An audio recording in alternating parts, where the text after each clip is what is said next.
Hello everybody and welcome back to my channel. Today we are going to be discovering what my wand type is according to the Harry Potter fan card website. So if you want to see what my wand type is, then make sure you keep watching.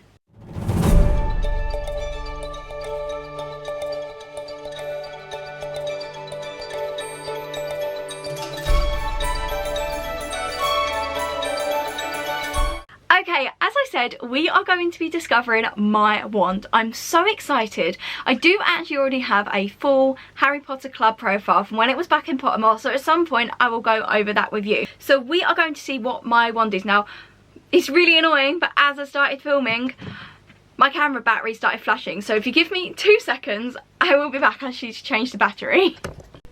Okay guys, I am back. I have changed my battery. So let's discover what my wand is together. Let's go. Okay, first of all, would you describe yourself as average height, tall, short? I'd say I'm about average height for a woman. Your eyes are blue-green. They're probably more blue, but they do have flecks of green in them.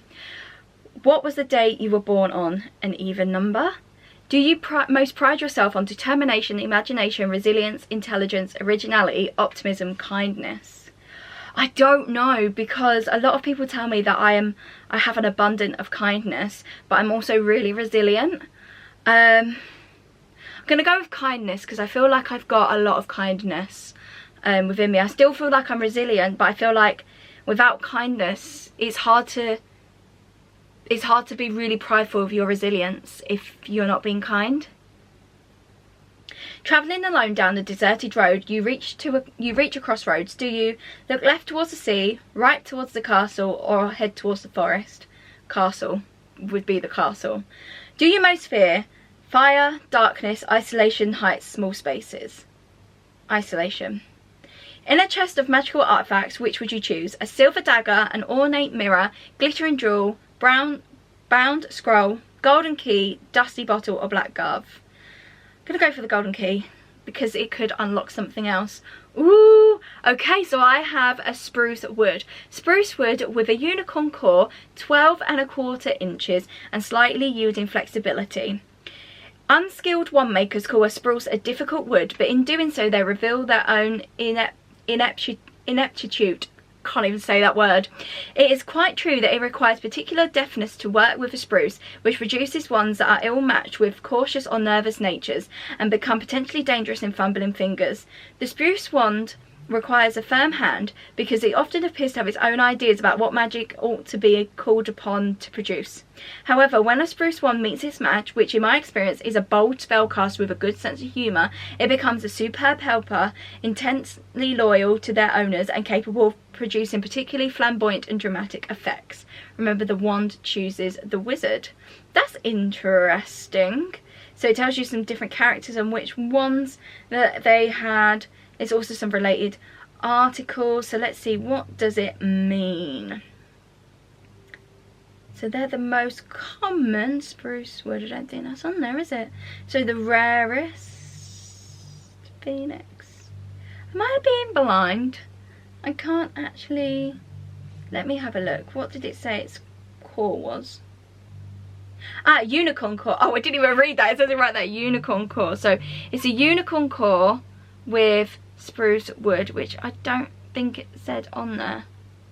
Sycamore wood, sycamore wood. Spruce wood isn't on there. That's interesting. So unicorn hair. If your wand is unicorn hair, this core, according to Ollivanders notes, generally produces the most consistent magic and is least subject to fluctuations and blockages.